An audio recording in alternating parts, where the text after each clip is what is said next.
जीवन को श्रेष्ठ बनाती हैं ये चीजें। एक, दूसरों से जलन और व्यर्थ की आशाएं। यदि हम दो ये चीजें छोड़ दें तो बहुत आनंद से जीवन जी सकते हैं, एक श्रेष्ठ जीवन जी सकते हैं। दो, कितना भाग्यवान होगा वे व्यक्ति जिसका मित्र बुद्धिमान हो, उसको बुरा कार्य करने से रोकता हो और उसके सब अच्छे कार्यों में सहयोग देता हो। इसीलिए दोस्तों का चयन बुद्धिमता से कीजिए, दोस्तों का चयन अच्छी तरह से कीजिए, सोच समझ कर कीजिए। 3, मनुष्य बोलना तो 3 वर्ष की आयु में सीख जाता है, लेकिन कहाँ और क्या बोलना चाहिए ये सीखने में पूरा जीवन लग जाता है। इसीलिए सोच समझ कर बोलिए। 4, सबको मित्र नहीं बना सकते, कोई बात नहीं, परंतु शत्रु तो एक भी नहीं बनाना चाहिए, अन्यथा वो एक शत्रु ही जीवन में जीना मुश्किल कर देता है। इसीलिए सबसे प्रीतिपूर्वक व्यवहार करें।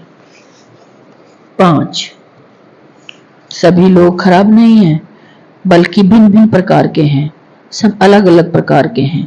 यदि ये बात सब समझ लें तो बहुत से रिश्ते टूटने से बच सकते हैं। 6, देह का सम्मान करो, अपमान न करो, देह की निंदा न करो, क्योंकि ये देह रूपी मंदिर में परमात्मा विराजमान रहते हैं। इसीलिए किसी को मोटा पतला, या किसी का चेहरा ऐसा है, किसी का शरीर ऐसा है, उसकी मजाक नहीं लेनी चाहिए। 7, भीतर तुम स्वच्छ हो जाओ और उसी को स्वास्थ्य कहते हैं। यदि तुम भीतर से स्वच्छ हो जाओ तो उसी को स्वास्थ्य कहते हैं। यदि तुम्हारा मन निर्मल हो जाए, चित्त निर्मल हो जाए, तो तुम स्वस्थ हो और भीतर तुम्हारी आत्मा का स्नान हो जाए, उसी को योग कहते हैं। और वो स्नान ध्यान के द्वारा होता है। इसीलिए हमेशा ध्यान कीजिए, उस परम तत्व का ध्यान कीजिए, उस परमात्मा का ध्यान कीजिए। 8, आदमी दुखी है इसलिए नहीं कि दुनिया में शिक्षा कम है या दवाइयां कम है या धन कम है। आदमी दुखी इसलिए है कि दुनिया में ध्यान कम है। इसीलिए उस परम तत्व का ध्यान कीजिए, उस परमात्मा का ध्यान कीजिए, जो जीवन में श्रेष्ठ मार्ग पर ले जाएगा। 9, अहंकार जाए तो प्रकाश ही प्रकाश, अहंकार जाए तो सत्य ही सत्य, अहंकार जाए तो अमृत ही अमृत। इसीलिए इस अहंकार का त्याग कीजिए।